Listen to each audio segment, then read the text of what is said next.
Hi guys, ഇതിൻ്റെ first long video ആണ്. ഞാൻ ഇതുവരെ ഷോർട്സ് എല്ലാം അപ്ലോഡ് ചെയ്തിട്ടുണ്ടായിരുന്നു. അപ്പോൾ ഞാൻ കുറേ വിചാരിക്കുന്ന ലോങ് വീഡിയോ അപ്ലോഡ് ചെയ്യുന്നു, പക്ഷേ കുറച്ച് ബിസി ആയിരുന്നു. അപ്പോൾ ഇന്ന് കർക്കിടകം 1-ാം തീയതി ആയതുകൊണ്ട് ഞങ്ങളുടെ വീട്ടിൽ ശ്രീബോധിക്ക് വെച്ചിട്ടുണ്ടായിരുന്നു. അപ്പോൾ ഞാൻ വിചാരിച്ചു ആ വീഡിയോ ഷെയർ ചെയ്യാമെന്ന്. അപ്പോൾ നിങ്ങൾക്ക് ഇഷ്ടപ്പെട്ടിട്ടുണ്ടെങ്കിൽ ലൈക്ക് ചെയ്യുക, സബ്സ്ക്രൈബ് ചെയ്യുക, ഷെയർ ചെയ്യുക. നിങ്ങൾക്ക് വല്ല അഭിപ്രായങ്ങളുണ്ടെങ്കിൽ കമൻറ്റ് ചെയ്യുക. അപ്പോൾ നിങ്ങൾ വീഡിയോ കണ്ടു നോക്കൂ. തലേ ദിവസം കേട്ടോ പൊട്ടീനാട്ടോ ഇങ്ങനെ പറഞ്ഞിട്ട് ഈ വെള്ളം ഉണ്ടല്ലോ ഈ നമ്മുടെ പടിക്കൽ കൊണ്ടുപോയിട്ട് കളയും. അങ്ങനെയാണ് പൊട്ടീനാട്ടുക.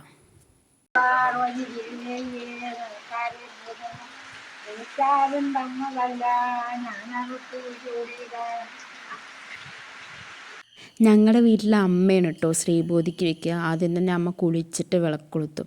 എന്നിട്ട് ഈ താലത്തിൽ ഈ വക സാധനങ്ങളൊക്കെ വെക്കും കേട്ടോ. മുണ്ട്, വാൽക്കണ്ണാടി, കൺമഷി, കുങ്കുമം, ചന്ദനം, ഒരു പറ നെല്ല്, പിന്നെ അപ്പുറത്തെ സൈഡിലായിട്ട് ദശപുഷ്പം, പിന്നെ അപ്പുറത്തെ സൈഡിലായിട്ട് രാമായണം ദേവി മഹാത്മ്യം വെക്കും കേട്ടോ. പിന്നെ ഒരു കിണ്ടി വെള്ളവും.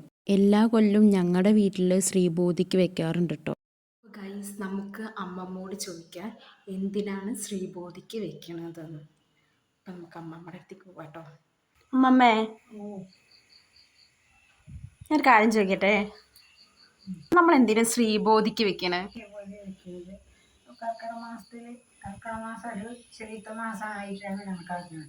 അപ്പോൾ വീട്ടിലുള്ള അശൻ്റെ വൃത്തികേടുകൾ, ചെതല്, മാറാല, മുക്കും മൂലിയൊക്കെ അടിച്ച് വൃത്തിയാക്കി.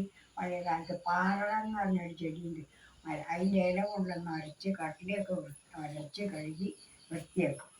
നല്ല വൃത്തിയാക്കി വീടൊക്കെ നല്ല ശുചിയാക്കി വെച്ച് പിന്നെ സംക്രാന്തി, കർക്കിടക സംക്രാന്തി, ജനമാസം 31 ഉണ്ടെങ്കിൽ സംക്രമത്തിന് പൊട്ടിയെ ആട്ടി പുറത്താക്കി ശ്രീബോധി വിവാഹമെന്ന് പറഞ്ഞ് വിളിച്ച് അതിൽ മക്കളും പോ ശിവോധി മക്കളും വാ അങ്ങനെ പറഞ്ഞ് സന്ധ്യ നേരത്ത് പൊട്ടി നെല്ലിക്കാണ് കിറമത്തിലോ അല്ല ഇതിലൊക്കെ അത് പാറയിലോ ഒക്കെ ഈ കരിയുള്ള മഞ്ഞളുള്ള കളിച്ച് കേട് വന്ന ചൂല് അതൊക്കെ പോയി പെരയുടെ 4 കൂറും നടന്നോടി വിളക്ക് തിരി കൊണ്ടുപോയി പെര 4 കൂറും ചുറ്റി ഒഴിഞ്ഞ സ്ഥലത്ത് കൊണ്ടുപോയി കളയും. ഭഗവതിയെ സ്വീകരിക്കാൻ വേണ്ടിയിട്ട് വിളക്ക് വരുത്തി കാട്ടി പിന്നെ ശിവഭഗവതിക്ക് ദശപുഷ്പം, അഷ്ടമംഗല്യം ഒക്കെ വരും. അഷ്ടമംഗല്യം വയ്ക്കുക കൺമഷി, ചാന്ത്, മുട്ട്, പിന്നെ ചാന്ത്, ചന്ദനം, പിന്നെ അരി, നെല്ല്, ഇതൊക്കെ പറ നിറച്ച് വയ്ക്കുന്ന പോലെ എല്ലാം അഷ്ടമംഗല്യത്തിൽ വെറ്റിലടയ്ക്ക, ഇതൊക്കെയാണ് അഷ്ടമംഗല്യം. അതിൽ വാൽക്കണ്ണാടി വെക്കും.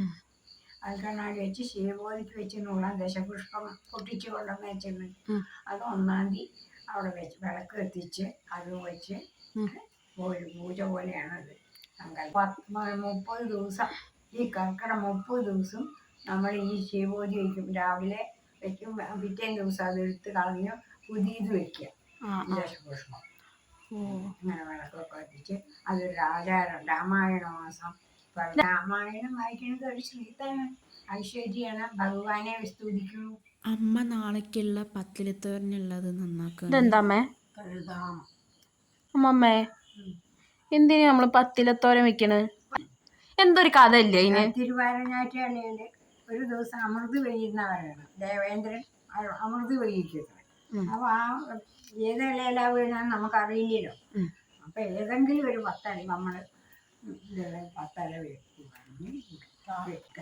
അങ്ങനെ ഒരു 10 ഇല തോരൻ വയ്ക്കും. അതിനുകൊണ്ടുള്ള സങ്കല്പം. അപ്പൊ ഏതാണ് എല്ലാം വീഴാന്ന് നമുക്കറിയില്ലല്ലോ. അപ്പൊ അതുകൊണ്ടൊരു ഏതെങ്കിലും ഒരു 10 ഇല നല്ലതായിട്ടുള്ളത്.